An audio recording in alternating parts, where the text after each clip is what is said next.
I'm going to just mention them all together. I did watch Scary Movie 2, 3 and 4. I don't know why I haven't watched the first one last month, but anyway.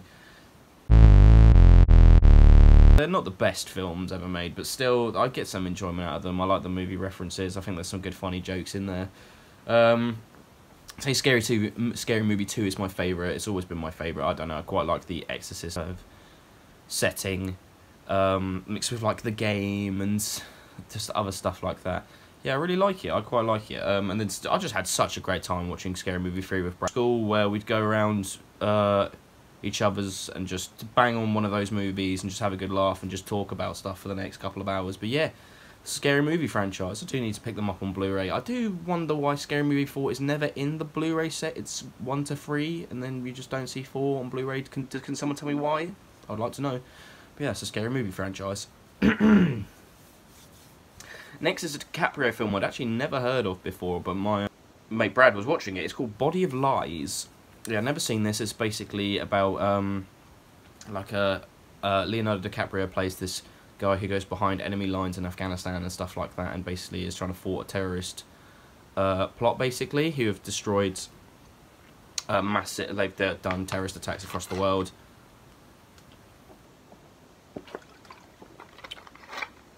Yeah, it's very tense.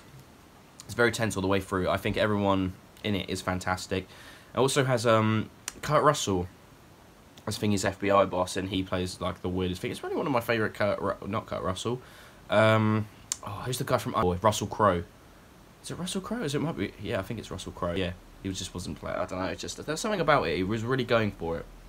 But yeah, I'd highly recommend Body of Lies. I need to get it on Blu-ray. I did see it in HMV. I want to get I'll get a bit more. Get a few more. It's a big film that I actually hadn't seen yet. They brought it to Disney Plus, and I finally sat down and watched it, and that was Black Widow. Yeah, the big MCU movie I hadn't seen. I haven't seen Eternals yet either. I'll get around to watching that eventually. Yeah, Black Widow. It was alright. It was just a bit. I knew I was going in with high expectations because it wasn't going to be the Black Widow movie I always wanted, which was like actually just going seriously in depth and just going balls to the wall and showing us literally everything with Natasha. I'd rather just see all of Natasha's stuff.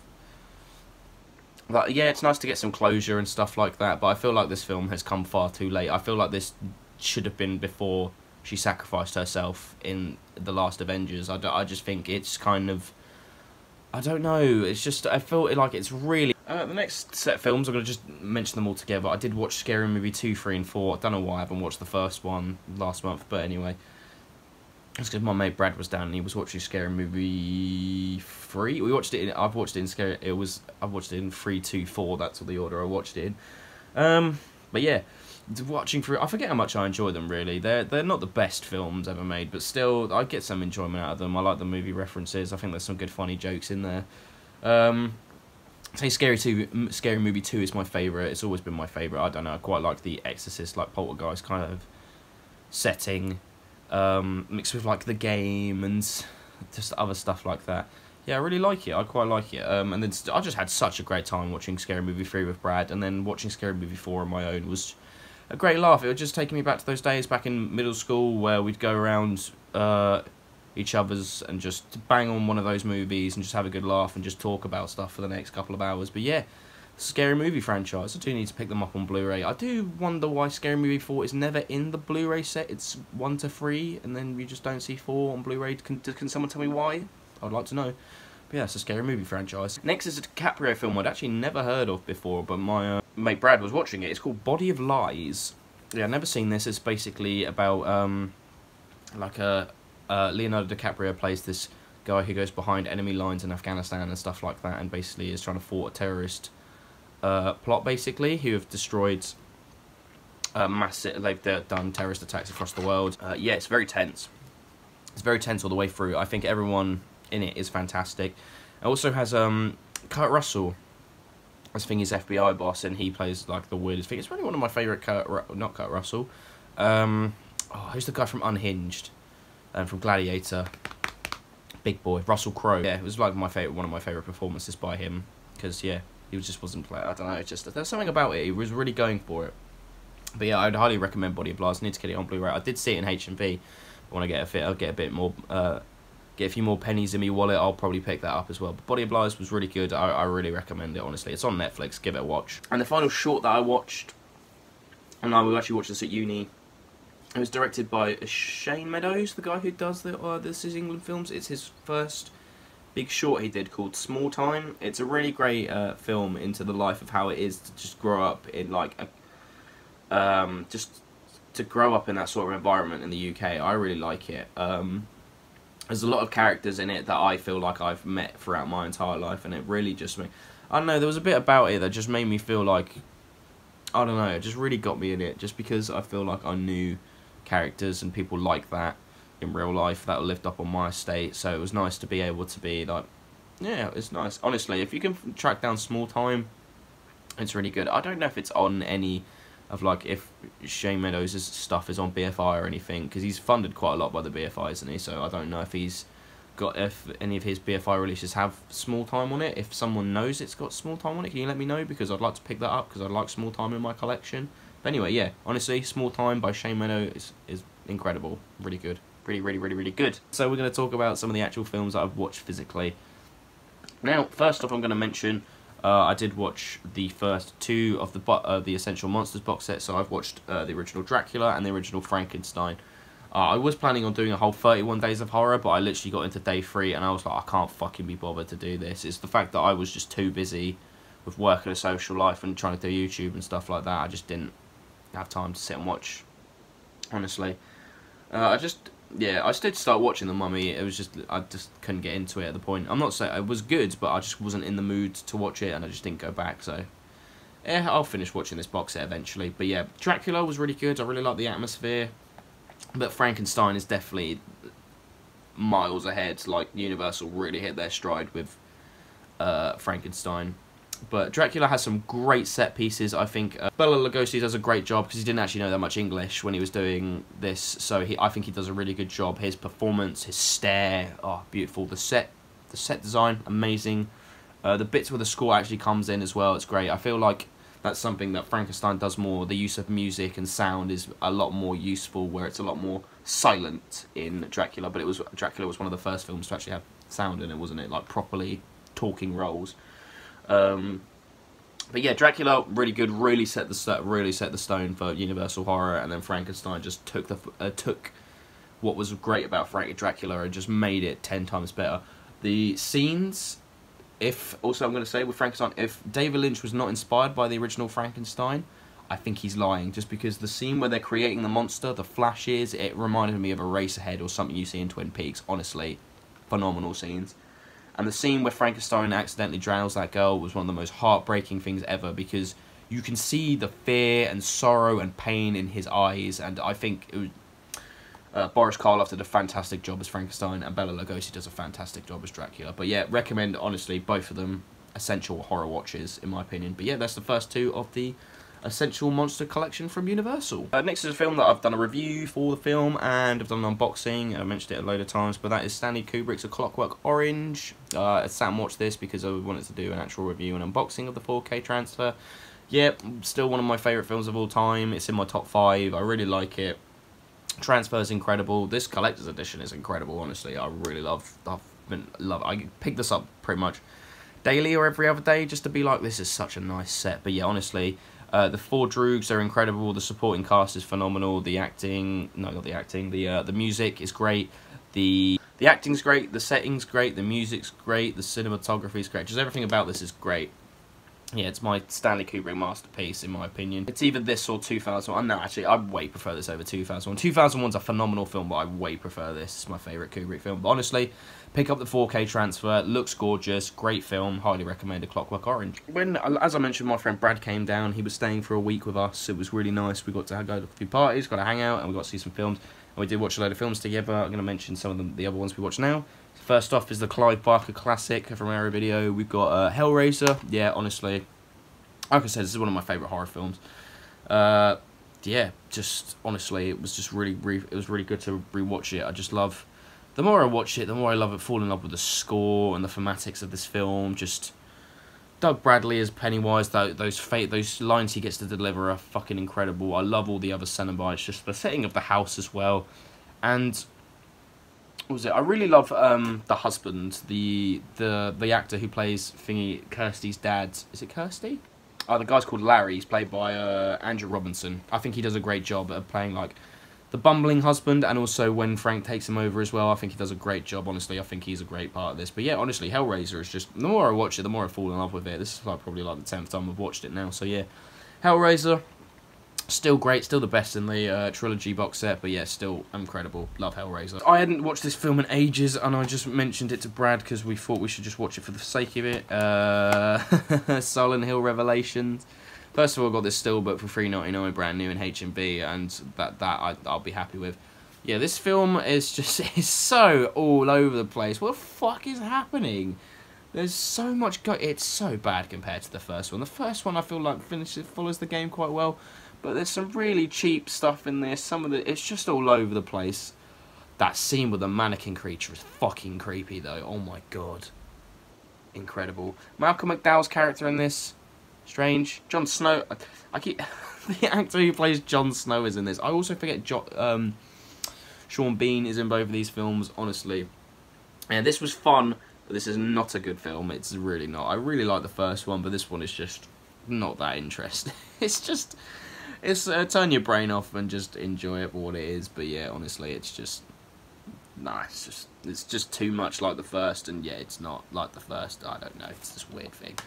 It's like this thing where they're trying to do a couple of, it's like they're trying to pick things from two different games and just trying to merge it together, you know, because I feel like when I played this, I feel like I haven't played Silent Hill in ages, but it does feel like they are just taking bits from all the different games and just trying to put it into one, which I guess you're trying to be the most appealing to fans and visual, just moviegoers alike, but I feel like you lose your message quite a bit. But yeah, that was Silent Hill Revelations.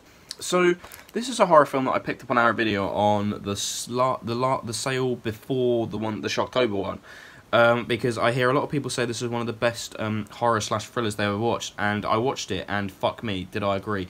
And that is I See You. I didn't realise this is from a British director, but yeah, this is about a family who there's just weird stuff starts going wrong with them, and yeah, basically. And you just get to see it from this people's perspective. I'm not going to tell you too much about this. All I'm going to say is watch it, because going into this film, not knowing anything, is the best way to be about it. Just knowing it's one of the best horror thrillers and quite criminally underrated, should just be like, you need to go watch it. This Mask as well, fucking creepy, really good, nice cinematography. Sounds really good, and I feel like it's in sort of like the same vein of like the big horrors that we're getting recently, but this has just gone under the radar. Honestly, I See You is such a great horror film. Give this a watch. Really recommend it. Next is a horror film that I mentioned in my pickup video that I watched, Willy's Wonderland with Nicolas Cage. I said in that yeah, all the Nick Cage stuff is great. He does a great job being the silent protagonist. I think he does a really great job of all his just grunting, his facial, his body language. I think he does a great job. When he fights all the animatronics, it's fun.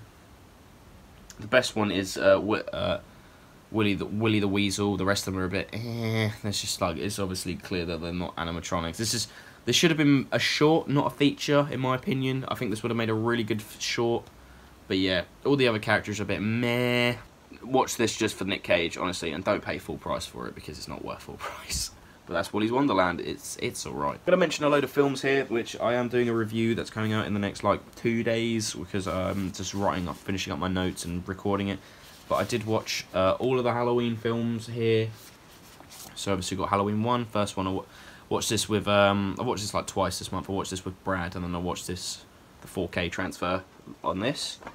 Then I obviously got Halloween 2. I watched this the other night with my housemate George. Yeah, it was really good. Really like it. You'll hear more. You're going to hear more about my opinions on the actual films themselves, as long as the review's in the actual review video. Halloween 3, honestly, they're just a great cult classic horror film. I think this one, again, is one of the best Halloween films, and obviously it's not a Halloween film, but yeah, honestly, really good film. And that cover is fantastic. We have Halloween 4. Really nice to return to this film. I hadn't seen this. The Return of Michael Myers. I hadn't seen this film in fucking years. Same with Halloween 5, actually. I hadn't seen either of these for ages. It was nice to revisit them. This is fucking one of the best horror sequels of all time. I'm just saying it. And this was alright. This probably has some of the worst characters in the Halloween franchise, but yeah, still was enjoyable. And that's Halloween 4 and 5. That is the whole Halloween franchise that I sat and watched. Well, obviously a big film came out this month as well, so obviously I did watch the Halloween 2018 version. I watched this a couple times actually. I watched this with Brad, I watched it on my own, and I watched it with my not my housemates, my uni mates, Dylan and Jack, because they'd never seen it. Yeah, actually, this is really good. The more I think about Halloween 2018, the more I really like it. I think it's a really nice, direct sequel to the first one. I personally think they could have made it work by including Halloween 2, but that's just me, personally. And then Halloween Kills would have made more sense, but that's just me. Well, most of Halloween Kills would make more sense. They'd have to cut a bit, but yeah, that's for the Halloween Kills reviews for another day. Yeah, honestly, this is really good. The acting's really good. This is shot really nicely.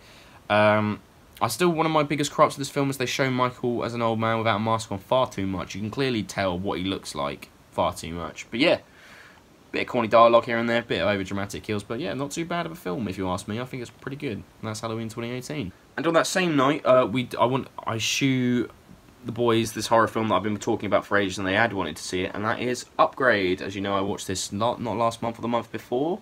Well, August I watched this for the first time. I did my A to Z challenge. Yeah, honestly, one of the best films of recent memory of the 2010s when this came out. It came out 2019. Same with ICU, one of the best. But ICU and this probably two of the best movies that came out in 2019 for sure. They're both incredible.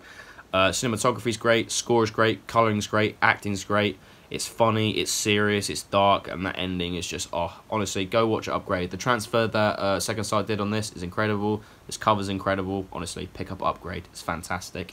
This next film is a Cruisin' Artificial Eye. It's a Safdie Brothers picture. I haven't actually watched much Safdie Brothers stuff. I've been meaning to watch this for ages, but we had a day at uni where we were watching all of their like short films. We got to watch their first film, their first short films.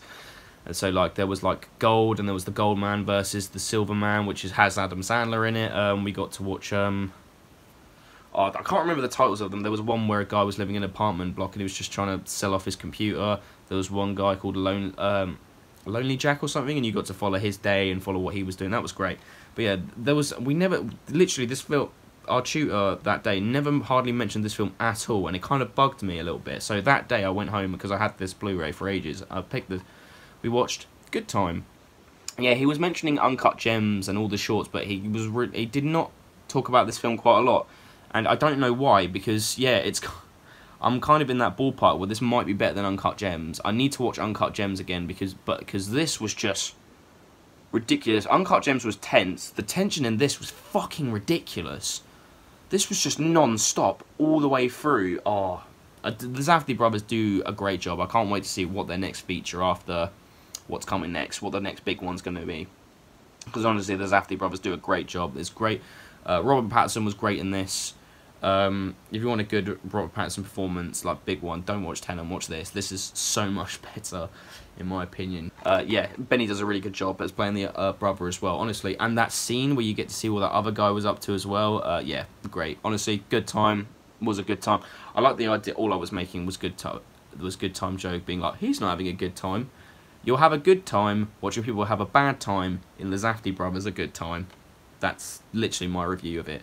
Honestly, give this a watch. Incredible. I don't know if too many people know, but obviously you saw the Scream Factory 4Ks, and if you saw my pickup, I picked up the Friday the 13th big box set from Scream Factory. So I picked up a new region-free Blu-ray player, which is nice. I think it's a Panasonic or a Sony. The box is in the living room because it's in the bin.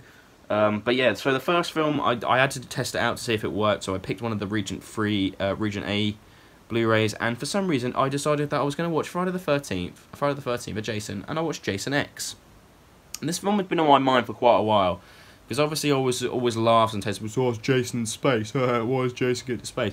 And I'm not going to lie to you, this is one of the best Friday the 13th sequels, easily. It's got a really solid script, it makes sense, it's like, there's smart characters. What's her face?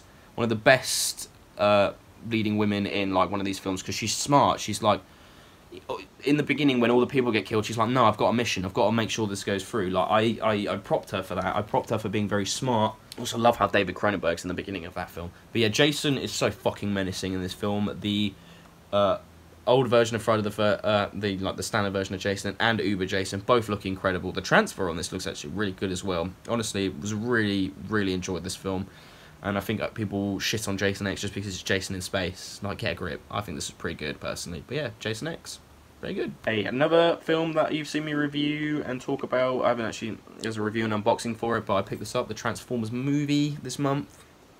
And the lovely Shout Factory 4K. But yeah, now this looks really good. Like, honestly, a really good. Link down the description for the review and stuff like that. I'm gonna pop the old case out for you. Yeah, honestly, it's such a fun film that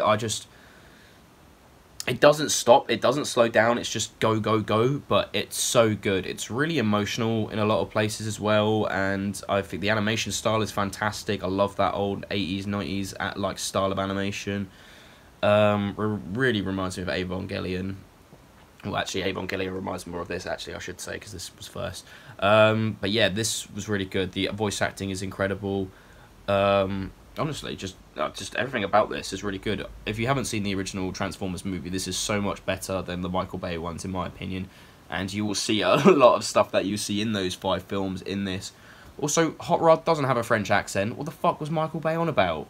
I don't get that choice. What was it about that choice?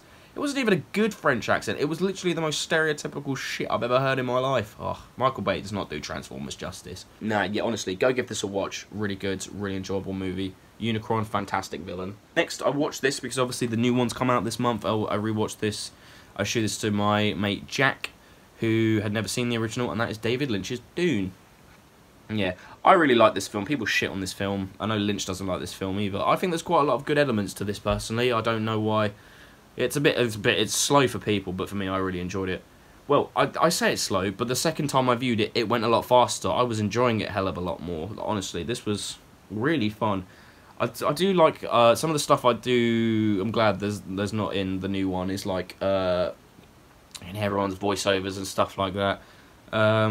Yeah, no, I still really enjoyed this. I still think this is a really solid David Lynch film, and it's nice to still have a massive, epic sci-fi film done by David Lynch, in my opinion. I still think, with all the studio interference and stuff like that, I still think he made a very enjoyable film, personally. I really enjoy this. I still think my favourite thing of this film is the Baron. The Baron's performance in this is absolutely incredible.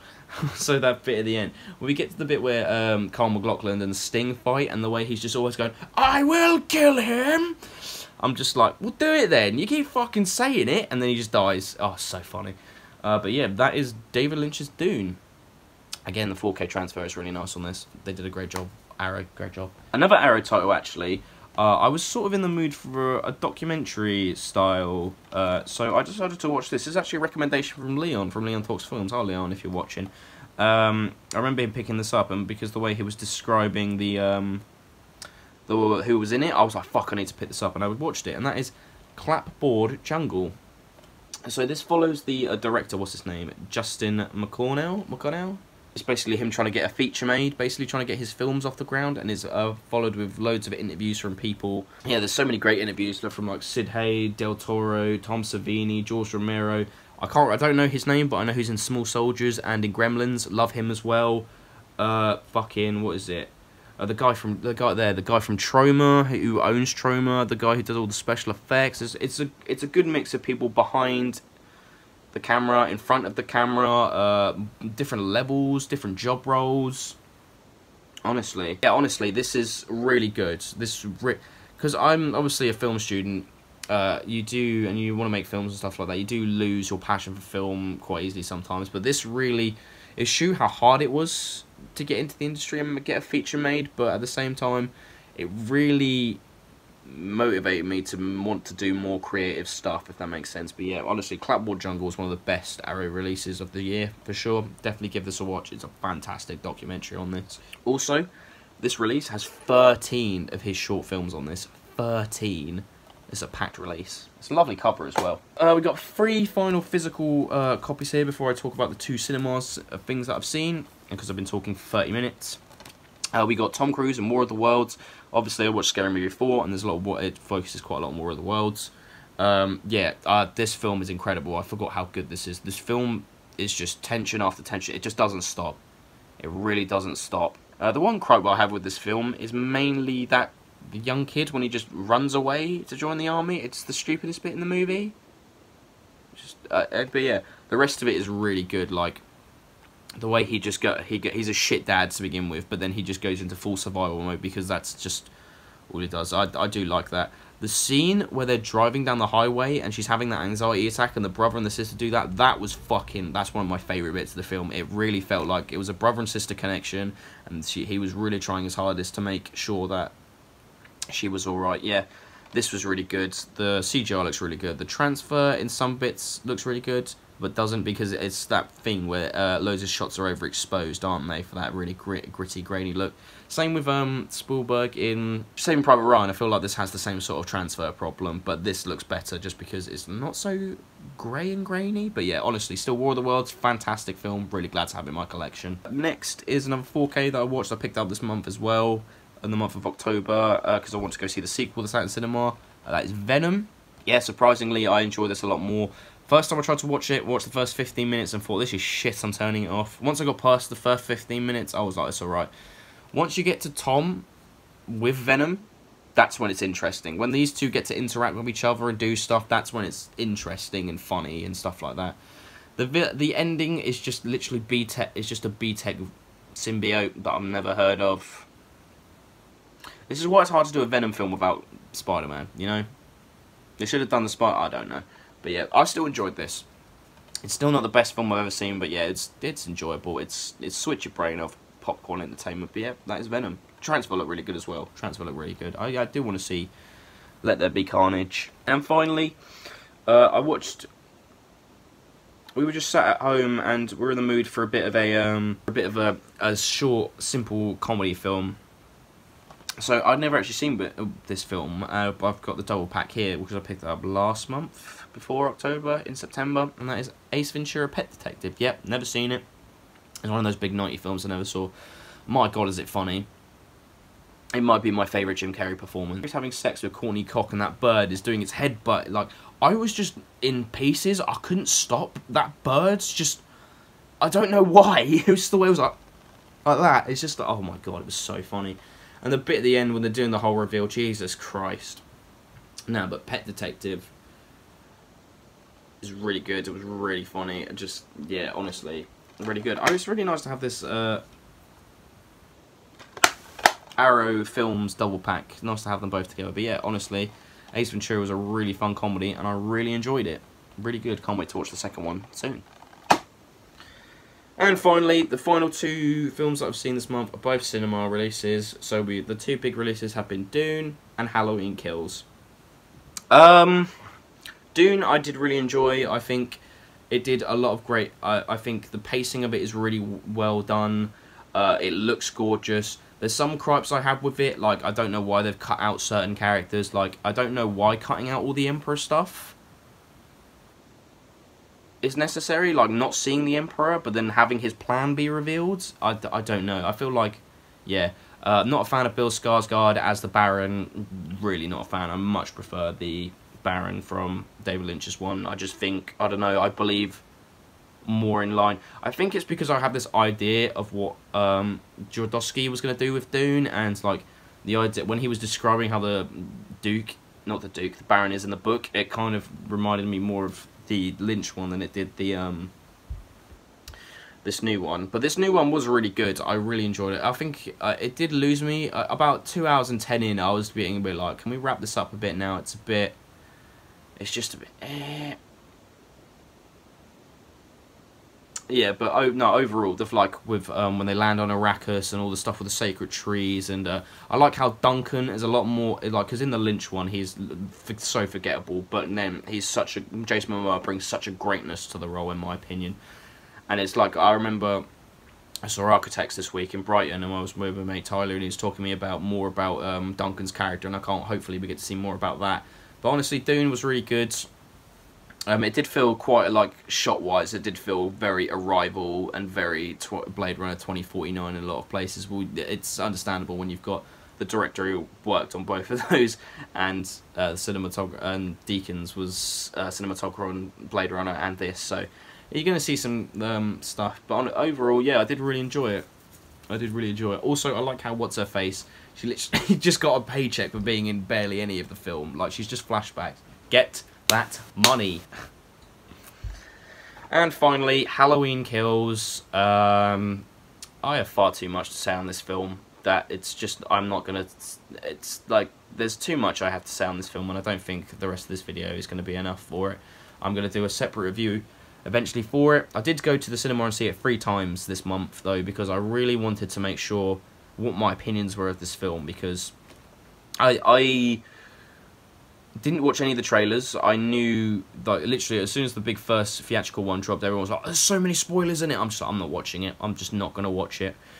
Yeah, but I reckon I'm going to do a big review on it, because I have a lot to say. People are probably going to be like, I'm not a hater of it, but I'm also not a blind defender of it. Like, I know this film is, I'm going to say Halloween Kills is definitely weaker than Halloween 2018, in my opinion, story-wise. I think,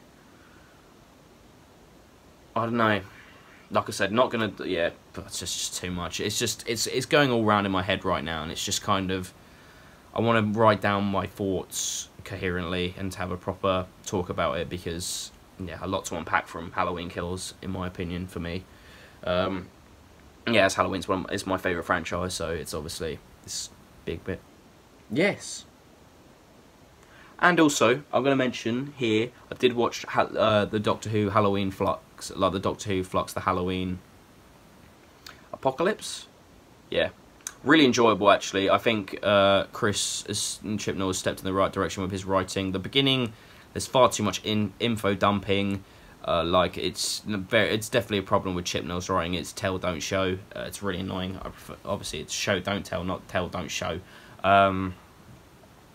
But yeah.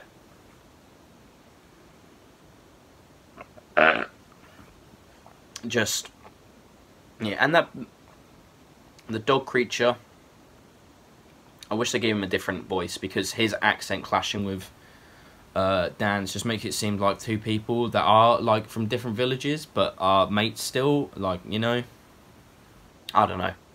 I would have preferred a more menacing voice, but yeah, overall, I did really enjoy it. I'm very excited to watch the rest of this. Kind of annoyed that was such a short episode. It's the fact we're getting only 6 episodes and they're all really short. That's just me. Anyway, I'm excited to see the rest of it. And that is it. I've been talking for almost 40 minutes. This is going to be so fun to cut down, because I don't really know how to do this. But yeah, that being said, guys, what have you watched this month? Let me know in the comments down below if you've seen any of the films that I've mentioned this month. Yeah, that being said, guys, hope you have a good day. Go watch some films. Go enjoy your November. Yeah, have a good one, guys. Bye. Peace. The bit where he's having sex with Corny Cock and that bird is doing its headbutt, like, I was just in pieces. I couldn't stop. That bird's just, I don't know why. It was just the way it was like that. It's just like, oh my god, it was so funny. And the bit at the end when they're doing the whole reveal, Jesus Christ. No, but Pet Detective is really good. It was really funny. It just, yeah, honestly, really good. Oh, it's really nice to have this Arrow Films double pack. It's nice to have them both together. But yeah, honestly, Ace Ventura was a really fun comedy, and I really enjoyed it. Really good. Can't wait to watch the second one soon. And finally, the final 2 films that I've seen this month are both cinema releases. So the 2 big releases have been Dune and Halloween Kills. Dune, I did really enjoy. I think it did a lot of great. I think the pacing of it is really well done. It looks gorgeous. There's some gripes I have with it, like, I don't know why they've cut out certain characters. Like, I don't know why cutting out all the Emperor stuff is necessary, like, not seeing the Emperor, but then having his plan be revealed. I don't know. I feel like, yeah, not a fan of Bill Skarsgård as the Baron. Really not a fan. I much prefer the Baron from David Lynch's one. I just think, I don't know, I believe more in line. I think it's because I have this idea of what Jodorowsky was going to do with Dune, and, like, the idea when he was describing how the Baron is in the book, it kind of reminded me more of the Lynch one than it did the this new one. But this new one was really good. I really enjoyed it. I think it did lose me about 2 hours and 10 in. I was being a bit like, can we wrap this up a bit now? It's a bit It's just a bit. Oh no! Overall, the like with when they land on Arrakis and all the stuff with the sacred trees, and I like how Duncan is a lot more like, because in the Lynch one he's so forgettable, but then he's such a Jason Momoa brings such a greatness to the role in my opinion, and it's like I remember I saw Architects this week in Brighton, and I was with my mate Tyler, and he was talking to me about more about Duncan's character, and I can't. Hopefully, we get to see more about that. But honestly, Dune was really good. It did feel quite, like, shot-wise, it did feel very Arrival and very Blade Runner 2049 in a lot of places. Well, it's understandable when you've got the director who worked on both of those, and the cinematographer, and Deakins was cinematographer on Blade Runner and this, so you're going to see some stuff. But overall, yeah, I did really enjoy it. And finally, Halloween Kills. I have far too much to say on this film. That it's just, I'm not going to, it's like, there's too much I have to say on this film, and I don't think the rest of this video is going to be enough for it. I'm going to do a separate review eventually for it. I did go to the cinema and see it 3 times this month, though, because I really wanted to make sure what my opinions were of this film, because I didn't watch any of the trailers. I knew, like, literally, as soon as the big first theatrical one dropped, everyone was like, there's so many spoilers in it. I'm not watching it. I'm just not going to watch it. Yeah, but I reckon I'm going to do a big review on it because I have a lot to say. I'm not a hater of it, but I'm also not a blind defender of it. I don't know. Like I said, not going to, yeah, but it's just too much. It's just, it's going all round in my head right now, and it's just kind of, I want to write down my thoughts coherently and to have a proper talk about it because, yeah, a lot to unpack from Halloween Kills, in my opinion, for me. Yeah, as Halloween's it's my favourite franchise, so it's obviously this big bit. Yes. And that is it. I've been talking for almost 40 minutes. This is going to be so fun to cut down because I don't really know how to do this. But yeah. And being said, guys, what have you watched this month? Let me know in the comments down below if you've seen any of the films that I've mentioned this month. Yeah, that being said, guys, hope you have a good day. Go watch some films. Go enjoy your November. Yeah, have a good one, guys. Bye. Peace.